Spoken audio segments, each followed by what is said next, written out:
Welcome to the University of Houston, Victoria. I'm sorry I couldn't be with you personally to give you this welcome, but I know you understand. Things are different now.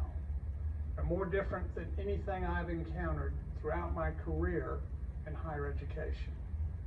And so I know that you're arriving here with some trepidation and some concerns and some questions. I won't take a lot of time because I know you're not here to hear me speak, but there are a couple of things that I think you need to hear from the president. The first is that UHV is a different kind of institution from any that you may be used to. Ordinarily, I would have started the session by asking you where you're from so I could get an idea of where our new faculty are coming from, because we have folks literally from around the world who come from institutions large and small.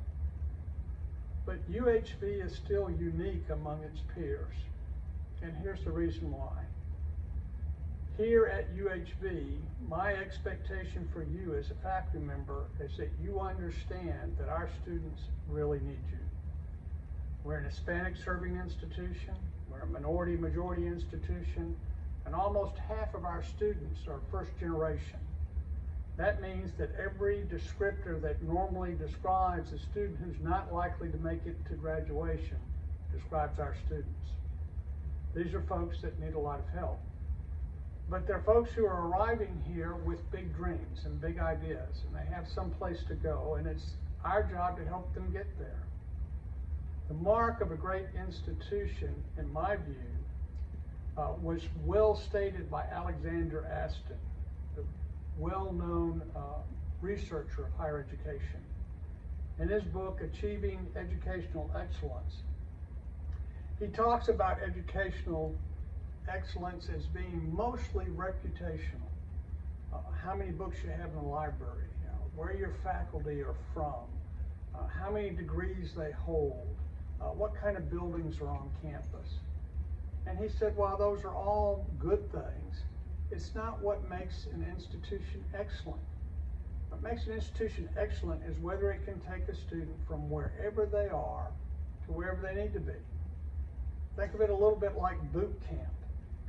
If you're sending a group of people into boot camp because they're about to go to war, you don't want anybody leaving that experience who's not ready to go, who's not ready to stand by your side and watch your right or your left, to take care of you like they're going to take care of themselves. It's a little bit what we're experiencing with our students. It's about making sure that everybody gets over the bar. We don't lower the bar, but we take the time and effort to give the students the kind of individual attention they may need to be able to get over it, and to get over it well, and to make something of their lives in a way that they wouldn't have had if they didn't come here. We provide a path to the future that these students need and that they wouldn't have otherwise. You know, if a student applies to the University of Texas and doesn't get in, they're probably going to go to one of the other 50 state universities.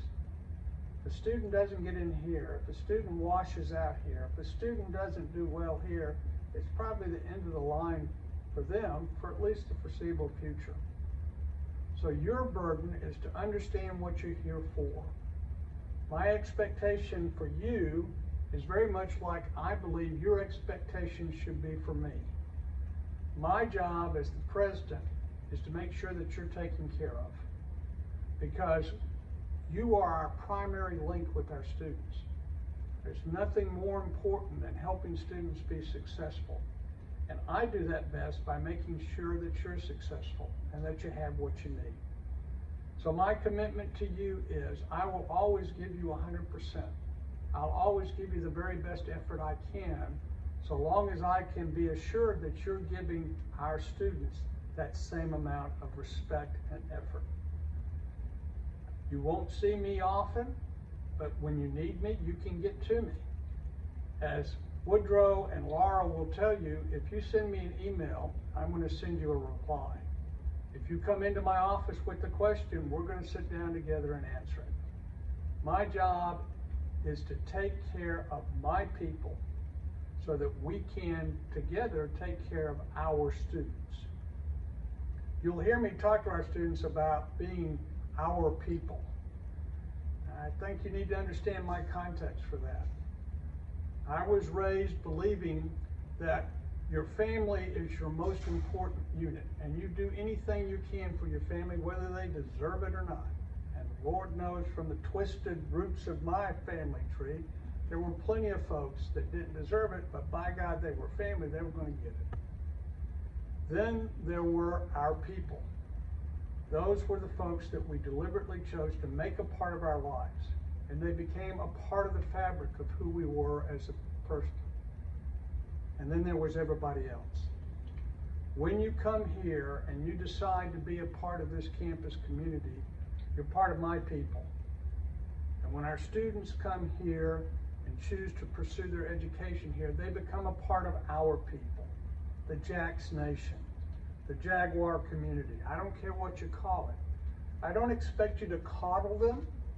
I don't expect you to give them undue breaks. But I expect you to care about what happens to them.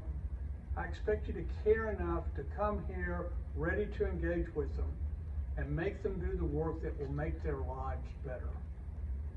When you come into my office, and I hope you will at some point in the future, you're going to see that I'm a big fan of Abraham Lincoln. He's just about everywhere you will turn when you come into my office. I'm a big fan of Lincoln for a lot of reasons. But one of them is that he is a constant reminder that you can, by the hard work and the sweat of your brow, make anything of yourself that you want to be. To me, that's the essence of a university. Education changes people. It changes their lives. There's no question about that. The research for that can be just mounted up until it reaches the ceiling. We're in the people business, and we're in the business of changing lives.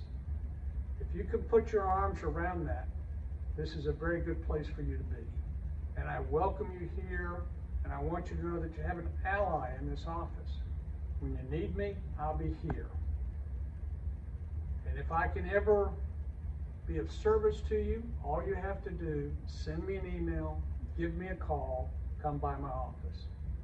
I look forward to getting to know you, and again, welcome to Jacks Nation, welcome to the Jaguar family, welcome to being one of our people. Do good work.